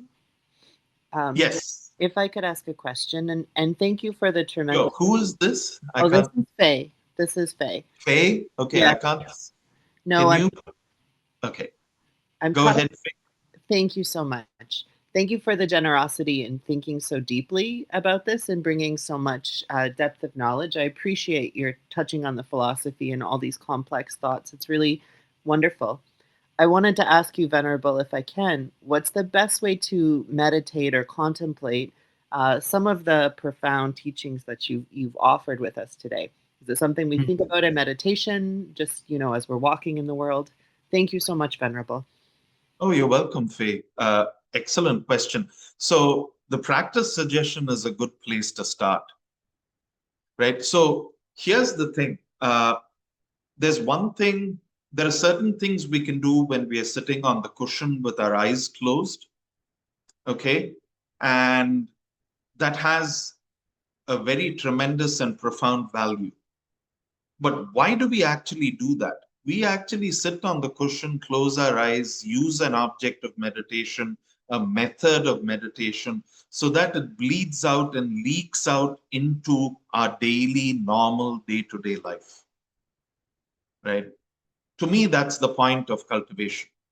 So if I'm able to sit in a blissed out state, and then if one of my fellow brothers comes in and I'm being a total gloomy Gus or a total grump to them, then there's something wrong. What I'm doing on the cushion doesn't translate to how I'm living my life. So that's why the suggestion of watching how the sense of self arises, and these are all related. So whether we are able to unpack it or not, when we watch the sense of self arising in a pleasant situation or in an unpleasant situation, we are actually watching Kamma manifesting. We are actually watching whether there is an awareness of Anatta or not, right? So just by watching this reaction that happens to the self. So if someone comes and, I'm doing something and someone comes and that they do or say something that I find really disagreeable, there's a reaction within me. I watch that reaction. By watching that reaction, I'm actually watching the way I'm relating to this idea of Anatta, how this idea of Anatta is actually manifesting, how Kamma is actually, how there is contact, the result of contact, there's sensation. From that sensation, there's a perception. From that perception, there is intentionality. And what this whole thing, so even if we are not able to chop it up, we are waking up to it. just by watching the sense of self. So the way I like to, first of all, I like to simplify approach to practice. So instead of looking at all of these things as individual things that happen one after another, sequential process, I just like to go to the nub of it. Nub of it, how does it affect my sense of self? Right? And then work from there. Does that answer your question? Do you have a follow-up? No, thank you, Venerable. That was a beautiful and generous answer. Okay, thank you, Faith. Okay. If there are no other questions, let's call it an... Oh, Sachin. Yes, Sachin. Yes, before we end, I would just like to thank you, Bhante, on behalf of the Theravada Buddhist community for giving us your, being so generous and with sharing your wisdom and sharing your time, and for creating a space where we can learn these things and where we can ask these questions and develop a richer understanding of the theoretical framework upon which our practice is based. And I would now like to invite everyone to join me in offering 3 bows of respect to Ten Amarasiri.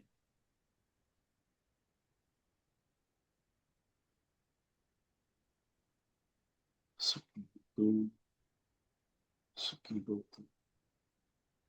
Sukhi. Vivadana Silisa Nichanta Pachayino Chattaro Dhamma Vadhanti Ayuvanno Sukhan Balam. Okay, and if there are any questions, please send it by using the form. Okay, so thanks for your patience. And I know it's been a heavy session. Hope to see you next week. Have a good night. Thank you. Thank you, so Bhante. much. Bye, everyone. Bye. Hi.